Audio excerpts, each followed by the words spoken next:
we are continuing our 2025 Grammy coverage. We are going through several of the categories. We're predicting winners while giving some Grammy history, and we'll continue to do so as we near the date of the ceremony, which is February 2nd. In this video, we are taking on Best Alternative Music Performance. Now, I love the alternative categories because there's such a wide swath of different rock, indie rock, alternative rock subgenres that are covered and included in this category. It could be dream pop, it could be folk rock, it could be that 90s style alternative rock, it could be post-punk, it could be pop punk, shoegaze, folktronica, psych rock, prog rock, indie soul, blues rock. There is a wide variety of styles that's covered within the alternative umbrella. So I was always a fan of Best Alternative Music Album category. But recently, I'm saying within the last couple of years, the Grammys have introduced a new category, Best Alternative Music Performance. So this is one particular song's performance rather than Best Alternative Music Album. So this category just started a couple years ago, 2023. The first winner was Wet Leg with the song from their debut album, Chaise Long. And then the second and most recent winner in this young category was Paramore with This Is Why. That one was a bit of a surprise to me. I actually thought that either Lana Del Rey was going to win it with A&W or Boy Genius. Phoebe Bridgers, Lucy Dacus, Julian Baker, that supergroup singer-songwriter trio. I thought that they were going to win it with Cool About It. But no, they gave it to the veterans, Paramore with This Is Why. This year, I'm not gonna lie, I'm not crazy about these particular nominees. Not all of them. A couple of them I thought were pretty damn good and Grammy nomination worthy. The nominees this year are Cage the Elephant with Neon Pill, Nick Cave and the Bad Seeds with Song of the Lake, Fontaines D.C. with Starburster, Kim Gordon, formerly of Sonic Youth with Bye Bye, and St. Vincent with Flea. Now, the couple that I'm like, Cage the Elephant, Neon Pill. It's not a bad song. It just sounds so vanilla, so middle of the road. So like, I feel like I've heard this song 100 times before. Wasn't crazy about that nomination, nor was I crazy about Fontaines D.C. Starburster. I think that Fontaines D.C. has way more interesting and good songs than Starburster. I feel like those slots could have been used up by much more interesting and better music from 2024. I thought that Mdu Mokhtar had some songs that could have been in the Best Alternative Music Performance. McGee from his debut. There's Jessica Pratt. She had a couple really good songs that could have fit here. Same thing with MJ Lenderman, Helado Negro, who's very consistent album quality wise. You've got King Gizzard and the Lizard Wizard, the Lemon Twigs, Jordy Greep, formerly of Black Midi, Niller for Yanya, The Last Dinner Party from their debut, Prelude to Ecstasy. They had a couple amazing songs on there. Laura Marling, and I would say Waxahachie and Adrian Lenker from Big Thief, but them two were actually nominated in other categories. I'm talking like Americana and folk. So props to Waxahachie and Adrian Lenker, but they are generally indie, or in this case, alternative artists. When Big Thief gets nominated album or song wise, it's usually in the alternative category. But again, there were several artists I thought that could have taken up some of the nomination slots here. I mean, Vampire Weekend had a great album with a few really good songs. Same thing with Magdalena Bay, who I definitely thought had some Grammy worthy work in 2024. But pertaining to this year's nominees, Cage the Elephant, Neon Pill, again, not a bad song. I'm just not crazy about it. Nick Cave and the Bad Seeds.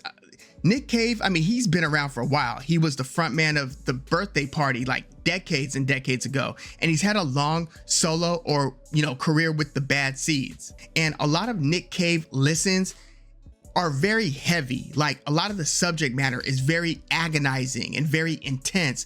Nick Cave has lost children tragically. So he's had albums kind of based around his personal life tragedies, like the excellent album Ghost Teen from a few years ago, and an album before that called The Skeleton Key. In fact, Nick Cave is actually up for Best Alternative Music Album as well this year. And yeah, for that video, I think I'm gonna wear this. Nick Cave and Warren Ellis, they had an album together a couple years ago. I think I'm gonna wear this t-shirt for that video.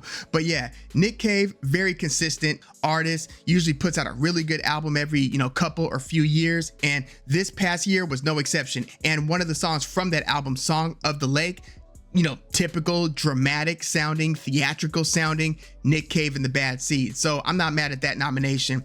Fontaines D.C.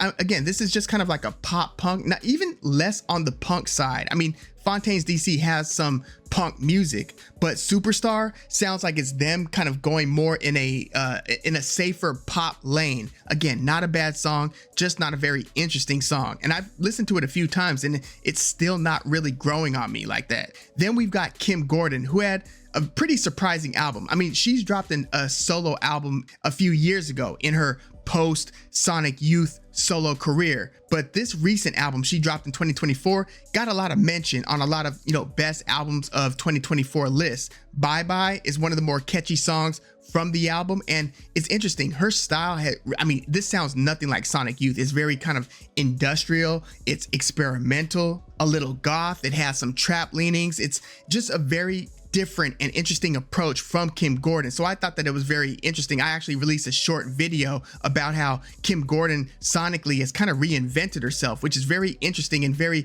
pleasing to see from artists that she's been around since the 1980s making music, and I mean she is still turning new leaves and trying something different. I really appreciate that. So yeah, Kim Gordon, I thought that this was a good nomination. St. Vincent with Flea. Flea I thought was one of the better songs from her All Born Screaming album this past year. She's got another song from this album, Broken Man, that's nominated in the Best Rock Song category, as well as Best Rock Performance.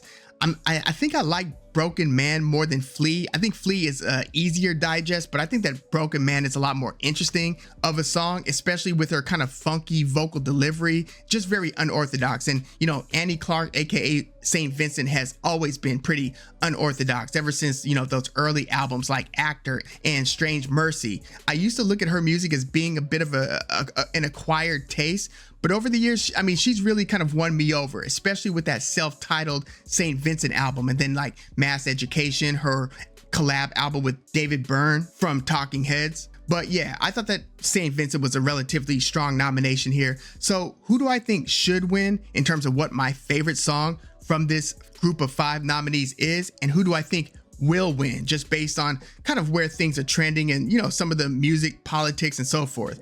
I thought that Kim Gordon might have had the most interesting song out of this bunch. Nick Cave and the Bad Seeds, I mean, again, it's just kind of agonizing. It just kind of pulls at you between his vocal delivery, but the theatrical and dramatic production.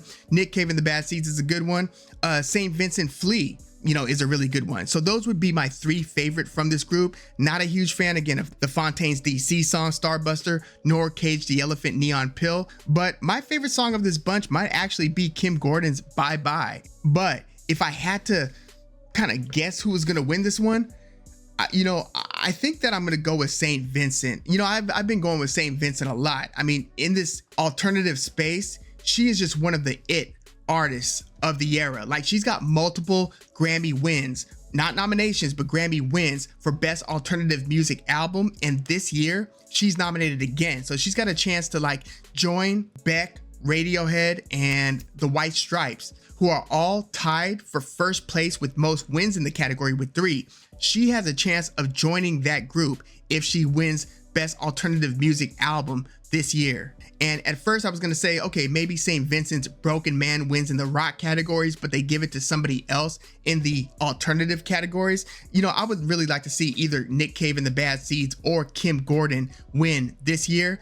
But I think it's going to go to St. Vincent's Flea. I just feel like she's on fire right now, reputation wise, as a art pop forward thinker. She's just kind of being heralded in, higher and higher light and stature.